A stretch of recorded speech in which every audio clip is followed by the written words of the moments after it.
विदिशा के पुरातत्व संग्रहालय में धन के देवता कुबेर महाराज जी की 14 फीट प्रतिमा विराजमान है। जहां धनतेरस के दिन भगवान कुबेर महाराज जी की विशेष पूजा अर्चना की तैयारियां प्रारंभ हो गई हैं। विदिशा के पुरातत्व संग्रहालय में ये प्रतिमा करीब 2200 साल पुरानी है, जो कि विदिशा की बैस नदी में मिली थी। उसे यहाँ पर स्थापित की गई है, जो आज विदिशा के पुरातत्व संग्रहालय के मुख्य द्वार पर विराजमान है, खड़े ही हैं। इस संबंध में हमने विदिशा के विरासत ग्रुप के पदाधिकारियों से चर्चा की। उन्होंने इस संबंध में विस्तार से जानकारी देते हुए बताया। विदिशा से राज टीवी वार्ड पार्षद प्रतिनिधि। ये कौन से भगवान की प्रतिमा कहाँ पर? ये कुबेर जी की प्रतिमा है और संग्रहालय में स्थापना हुई है इनकी, और काफ़ी सालों से यहाँ लोग बाग दूर दूर से भी आ रहे हैं देखने। और ये मेरे ख्याल से सबसे मध्य प्रदेश का हिंदुस्तान में पहली मूर्ति है जो विदिशा में संग्रहालय में। देवलिया विदिशा में इतिहास और संस्कृति के क्षेत्र में काम करता हूँ। आज हम यहाँ विदिशा के पुरातत्व विभाग के संग्रहालय में आए हुए हैं। हमारे पीछे की तरफ द्रष्टव्य है धन धान्य के देवता कुबेर की मूर्ति। ये मूर्ति लगभग 12 फुट से अधिक ऊंची है और मैं समझता हूँ ज्ञात जानकारी के अनुसार पूरे देश में इससे भव्य और विशाल प्रतिमा दूसरी नहीं है। कुबेर की अन्य प्रतिमाएं भरतपुर, मथुरा और पटना में प्राप्त हुई हैं, बाकी इस तरह की अलग से कुबेर की कोई प्रतिमाएं और कहीं नहीं है। कुबेर महाराज जी का थोड़ा इतिहास बताएं, कौन है कुबेर? मैंने शुरू में ही कहा कि ये धन धान्य के देवता हैं। हमारे पुराणों में कल्पना की गई है कि 10 दिशाएं होती हैं।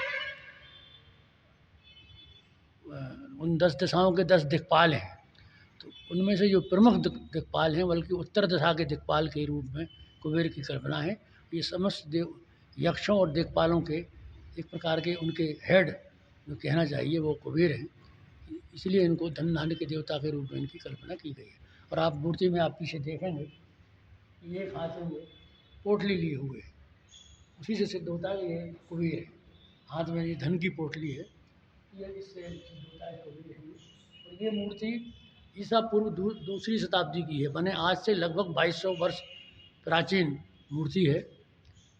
और ये विदिशा के बेस नदी जो है, बेतवा और बेस, यहाँ दोनों नदियों का संगम है। बेस नदी में एक घाट है, दाना घाट, वहाँ पर ये पृष्ठभाग की तरफ पड़ी हुई थी। लोग इसको एक सपाट पत्थर समझकर वहाँ कपड़े अपने धोते थे, नहाते थे।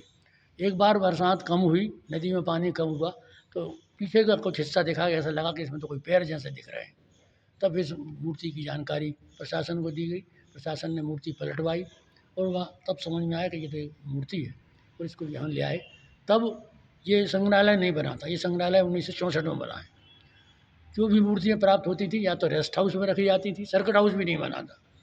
रेस्ट हाउस जो पुराना रेस्ट हाउस है वहाँ रखी जाती थी, या जैन कॉलेज की लाइब्रेरी में। तो इसको रेस्ट हाउस के प्रांगण में, क्योंकि ये मूर्ति इतनी बड़ी है कहीं अंदर नहीं ले जाया जा सकता, उसको वहाँ के प्रांगण में में रखा गया था। कई वर्षों तक ये रही। और ये संग्रहालय जब बना तो बिना नाप जोख के इसका ये अंदाज नहीं रहा कि कुबेर की मूर्ति को कैसे ले जाएंगे। तो इसका दरवाज़ा भी छोटा है, आप देख रहे होंगे। तो यहाँ भी इसको लिटा के, आधा लिटा करके। धनतेरस को क्या पूजा पाठ होती है यहाँ पर? धनतेरस के दिन क्या पूजा पाठ होती है? धनतेरस को यहाँ इसलिए पूजा होती है कि धन, मैंने कहा ना, धन और धान्य के देवता हैं, जी, बहुत बढ़िया। तो इसलिए। पुष्पा जी कहाँ सर्विस करते हैं? पुरातत्व विभाग में।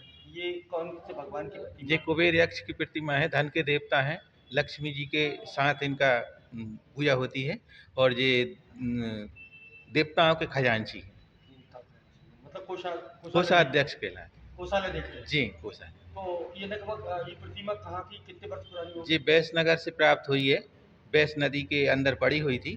तो इसको एक बार नदी सूख गई, तब इसको देखा लोगों ने, और फिर इसको सीधी करके देखा तो ये कुबेर की प्रतिमा थी। तब इसको निकाल के यहाँ लाए और यहाँ स्थापित किया। लगभग कितने फीट की है?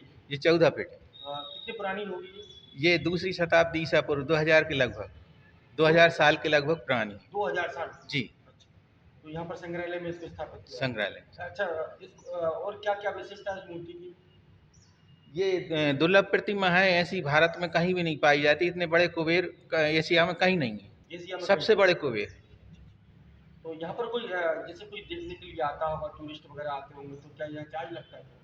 20 रुपये प्रति व्यक्ति भारतीय लोगों का लगता है, 400 रुपये प्रति व्यक्ति अंग्रेजों का लगता है। अच्छा, 400 रुपये। जी। और कौन कौन सा भगवान की प्रतिमा है यहाँ पर? जहाँ 16 भुजी विष्णु भी एक दुर्लभ प्रतिमा है, और एक कुबेर भी दुर्लभ प्रतिमा है, 6 भुजी गणेश भी दुर्लभ 2000 प्रतिमा साल है। पुरानी प्रतिमा मतलब। बे 1000 के लगभग हैं, ये 2000 साल के लगभग